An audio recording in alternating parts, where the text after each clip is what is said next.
Sir, ರಾಜ್ಯದಲ್ಲಿ ಬೇರೆ ಬೇರೆ ಬೆಳವಣಿಗೆ ನಡೀತಾ ಇವೆ. ಒಂದು ಕಡೆ ಗಾಂಧಿ ಭಾರತ ಅಂತೇಳಿ ಒಂದು ಫಂಕ್ಷನ್ ಮಾಡ್ತಾ ಇದ್ರಿ. ನಿಮ್ಮ ನಾಯಕಿಗೆ ಟಿ.ಟಿ. ದೇವಿಯವರು ಅವಶ್ಯಕತೆಗಳನ್ನು ನಿಂದನೆ ಮಾಡಿದರು.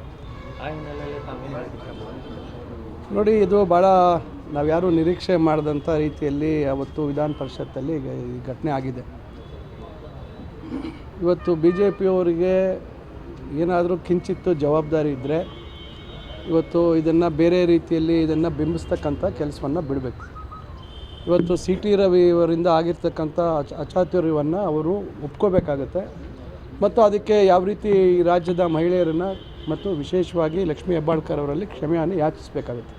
ಅದು ಬಿಟ್ಟು ನಾವು ಆ ಪದ ಬಳಕೆ ಮಾಡಿಲ್ಲ, ಬೇರೆ ಪದ ಬಳಕೆ ಮಾಡಿದ್ದೀವಿ ಅಂತ ಹೇಳ್ತಕ್ಕಂಥದ್ದು ಮತ್ತು ಪೊಲೀಸ್ ಇಲಾಖೆಯವರು ಅವರನ್ನು ಅರೆಸ್ಟ್ ಮಾಡಿದಂಥ ಸಂದರ್ಭದಲ್ಲಿ ವಿನಾಕಾರಣ ಅವರೇ ಅವ್ರಿಗೆ ಸಹಕಾರ ನೀಡದೆ ಬೇರೆ ಬೇರೆ ರೀತಿಯಾಗಿ ಹೇಳ್ತಕ್ಕಂಥದ್ದು ಈ ನಮ್ಮ ರಾಜ್ಯದ ಜನರನ್ನು ತಪ್ಪುದಾರಿಗೆಳಿತಕ್ಕಂಥ ಕೆಲಸವನ್ನು ಮಾಡ್ತಾಯಿದ್ದಾರೆ. ಇದು ಬಹುಶಃ ಸತ್ಯ ಹೊರಗೆ ಬರ್ತದೆ. ಈಗೆಲ್ಲ ದಾಖಲಾತಿಗಳಿದ್ದಾವೆ, ಎಲ್ಲ ಇದ್ದಾವೆ. ಅದರಿಂದ ಇದು ಒಂದು ಭಾಗ. ಇವತ್ತು ನಾವೆಲ್ಲರೂ ಬೆಳಗಾಮಲ್ಲಿ ಇವತ್ತು ನಾವು 1924ನೇ ಇಸ್ವಿಯಲ್ಲಿ ನಡೆದಂಥ AICC ಅಧಿವೇಶನ, ಮಹಾತ್ಮ ಗಾಂಧಿಯವರು ಇಲ್ಲಿ ಅಧ್ಯಕ್ಷರಾಗಿ ಜವಾಬ್ದಾರಿಯನ್ನು ವಹಿಸಿಕೊಂಡು 100 ವರ್ಷಗಳಾಗ್ತವೆ.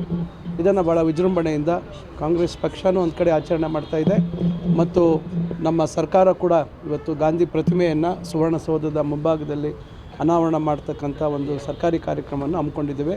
ಎಲ್ಲ ರೀತಿ ಸಿದ್ಧತೆಗಳಾಗಿದ್ದಾವೆ. ಇದೊಂದು ಯಶಸ್ವಿ ಆಗಬೇಕು, ಚರಿತ್ರೆಯಲ್ಲಿ ಉಳಿತಕ್ಕಂಥ ಒಂದು ಐತಿಹಾಸಿಕ ಸನ್ನಿವೇಶ ಆಗಬೇಕು ಅಂತಕ್ಕಂಥ ಉದ್ದೇಶದಿಂದ ಎಲ್ಲ ಸಕಲ ಸಿದ್ಧತೆಗಳನ್ನು ನಮ್ಮ ಉಪಮುಖ್ಯಮಂತ್ರಿಗಳು ವಿಶೇಷವಾಗಿ ಕಾಳಜಿಯನ್ನು ವಹಿಸಿದ್ದಾರೆ ಮತ್ತು ಮುಖ್ಯಮಂತ್ರಿಗಳ ಸಂಪೂರ್ಣ ಸಹಕಾರದೊಂದಿಗೆ ಇಡೀ ಇವತ್ತು ಸರ್ಕಾರ ಮತ್ತು ಕಾಂಗ್ರೆಸ್ ಪಕ್ಷ ಈ ಕಾರ್ಯಕ್ರಮವನ್ನು ಯಶಸ್ವಿಗೊಳಿಸಬೇಕು ಅಂತ ಪ್ರಯತ್ನ ಮಾಡ್ತಾಯಿದ್ದೀವಿ.